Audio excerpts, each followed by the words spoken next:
Oke, sekarang kita coba lihat. Ini yang saya tampilkan adalah template ya, template dari jurnal jurisprudensi. Ya, jadi jurisprudensi itu adalah salah satu jurnal yang ada di Fakultas Syariah IAIN Langsa, yang mana skupnya itu membahas tentang hukum Islam, hukum keluarga Islam, hukum tata negara, hukum ekonomi Islam, dan pemikiran-pemikiran tentang hukum Islam. Nah, ini coba lihat di sini ada keterangan detail in detail case format. Artinya apa? Ini adalah format judul. Format judul nanti kalau mau buat judul ini langsung aja di sini dengan ukurannya 14 bol Cambria. Nah, di sini ada detail tidak lebih dari 15 karakter. Jadi kalau nanti buat judul jurnalnya, tidak boleh judulnya itu sampai 20 kata. Jadi dibatasi minimal maksimal 15 kata. Nah, author ini artinya penulis satu. Nah, nanti kan ada kelompok itu. Tugas final nanti saya berikan kelompok. Bisa jadi satu kelompok 3 orang atau satu kelompok 4 orang. Nah, masing-masing nama itu ditulis di sini. Misalnya ada yang namanya Budi. Kemudian afiliasinya dari mana? Misalnya afiliasi itu adalah kampusnya. Berarti buat di sini IAIN Langsa. Nah, seperti itu. IAIN Langsa. Email. Nah, masukkan email yang akan digunakan untuk mengirim. Misalnya emailnya budi@gmail.com. Seperti ini. Nah, yang bawahnya juga begitu. Kemudian di abstrak. Nah, abstrak ini adalah apa ya? Inti daripada keseluruhan tulisan. Abstrak terdiri dari ya, pertama di sini abstrak secara ringkas memberitahu pembaca tentang pertanyaan atau masalah utama. Jadi kalau nanti ada yang nulis tentang misalnya hukum eh, hukum menabung di bank konvensional, misalnya menabung di bank konvensional. Maka masalahnya harus dituliskan. Masalahnya adalah akhir-akhir ini misalnya terjadi dilema antara bank BSI menuju ke konvensional.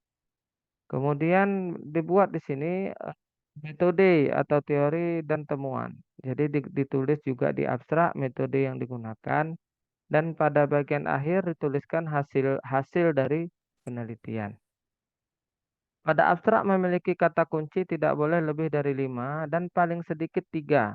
Ya, kalau bicara tentang Islam Wasatiyah misalnya, Islam Wasatiyah di Banda Aceh misalnya, konsep pemahaman Islam Wasatiyah di Banda Aceh.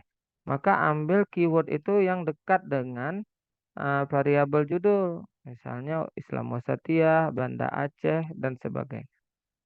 Nah, jadi abstrak di sini ada dua, ada yang bahasa Inggris dan ada yang bahasa Indonesia.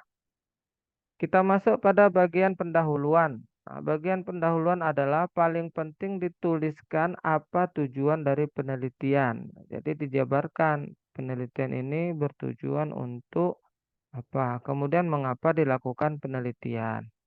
Jadi buat aja seolah-olah penelitian itu betul-betul peneliti. Jangan dibuat nanti tujuan penelitian ini adalah tugas final. Mengapa melakukan ini? Karena diperintah oleh dosen. Itu salah. Jadi cara membuatnya adalah apa tujuan dari penelitian? Misalnya tujuannya adalah untuk mencari tahu apa solusi yang bagus dalam menyikapi masalah bank konvensional. Mengapa Anda melakukan ini? Supaya dapat tawaran atau dapat masukan bagi pihak terkait untuk bertindak ke depan. Seperti itu misalnya. Nah, di sini paling penting adalah adanya gap penelitian ya, ketidaksesuaian antara idealitas dan realitas. Ini bisa dilihat pada pendahuluan itu minimal 1 lembar dan maksimal 3 lembar ya, menggunakan format body note dengan jenis apa style 7TH edition. Ini kalau masih pakai aplikasi Mendeley atau Zotero. Literatur review. Literatur review adalah kajian terdahulu. Jadi kalau ini sudah pernah ada metode penelitian skripsi, biasanya paham. Kajian terdahulu itu adalah kita mencari tiga atau empat atau tujuh karya lain yang paling dekat dengan judul kita. Kemudian dijabarkan pada bagian akhir bahwasanya karya itu berbeda dengan yang kita teliti.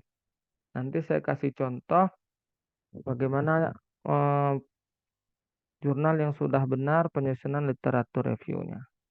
Pada literatur review ini dijelaskan kesamaan dan perbedaannya. Misalnya tulisan di atas sama-sama membahas tentang Bank Syariah Indonesia. Yang membedakannya adalah jika karya di atas membahasnya di Aceh, khusus tulisan saya fokus membahas di Langsa. Itu contoh satu literatur review. Buat sampai 7.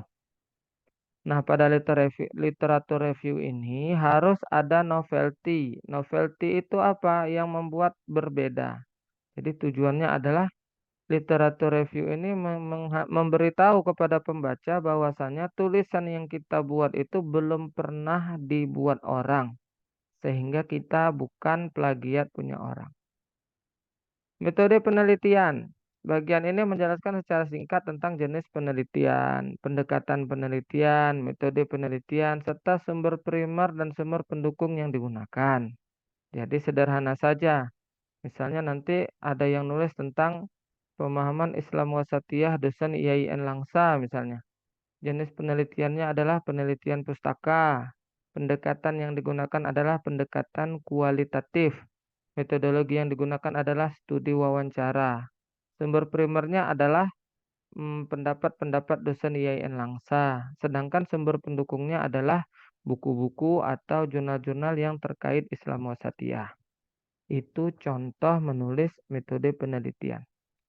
Masuk pada bagian pertama, ini langsung pembahasan. Nah, di sini sudah boleh membuat judul-judul kecil. Misalnya yang mengambil tentang perbankan tadi bisa nulis definisi bank syariah atau problema bank syariah. Dijabarkan. Kemudian jika ada judul kecil, maka dibuat permasalahan akademis, permasalahan apa namanya otoritas dan sebagainya.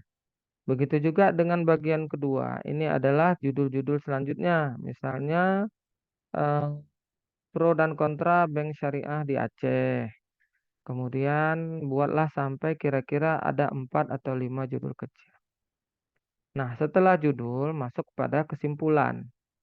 Jadi pada bagian ini penulis menyajikan kesimpulan singkat dari hasil penelitian dengan saran untuk peneliti lanjutan atau pembaca umum. Kesimpulan dapat meninjau poin-poin utama makalah, tidak meniru abstrak sebagai kesimpulan. Penulis hanya menuliskan kelemahan utama dan keterbatasan peneliti. Ya, pada intinya kesimpulan ini menjawab masalah-masalah yang ada pada eh, latar belakang tadi. Misalnya masalahnya di pendahuluan eh, bagaimana pemikiran dosen IAIN Langsa terkait Islam Wasatiyah. Dijelaskan pada bagian kesimpulan. Islam Wasatiyah IAIN, dosen IAIN Langsa beragam. Ada yang menolak, ada yang menerima dengan alasan-alasan sebagai berikut. Jadi kesimpulan bukan ringkasan ya. Jadi jangan nanti dipotong-potong pada bagian isi. Oke, kemudian bagian referensi. Ini bagian referensi ini tadi kalau kita bilang apa style itu menggunakan aplikasi. Kalau tidak menggunakan aplikasi, coba perhatikan nama dibalik, tutup kurung, tahunnya, kemudian judul tulisan, kemudian Saksia ini Jurnal Hukum Perdata Islam ini nama jurnalnya, volumenya 22 nomor 2 dan halaman. Nah, ini formatnya.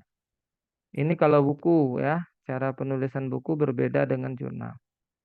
Oke, ketentuan tambahan. Tulislah draft di tempat tanpa merusak formasi pada pengaturan template-nya. Jadi kalau nanti tugasnya itu saya kasih draft ini, tulis di draft ini. Poin nomor 2, jumlah kata minimal 5.000 kata dan maksimal 8.000 kata. Itu tugasnya. Sekitar 18 atau 20 lembar.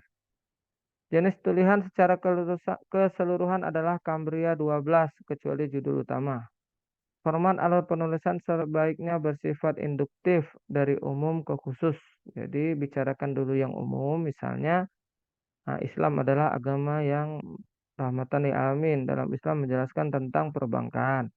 Islam adalah agama yang banyak menjelaskan ilmu-ilmu di dunia dan di akhirat. Salah satunya tentang konsep Islam wasatiyah. Jadi dari umum dulu. Citasi menggunakan aplikasi Mendeley. Jika sudah paham citasi ini, pakai aplikasi. Jika tidak, gunakan manual. Nomor 6 ini kalau pakai aplikasi. Nomor 7 ini kalau pakai aplikasi. Tidak boleh besar semua pada daftar pustaka. Jadi isinya harus besar di awal. Referensi 75% menggunakan jurnal ya. Dengan terbitan 3 tahun terakhir atau dimaklumilah 5 tahun terakhir. Ya. Oke, 9 pengetikan ayat tidak boleh dalam bentuk foto. Ya. Dan font ayat tradisional Arabik. Jadi jangan foto. 10 pengetikan arti atau definisi ayat masuk satu paragraf. Nah, ini dibaca aja. Saya rasa penjelasan tentang cara penulisan jurnal di jurisprudensi seperti ini.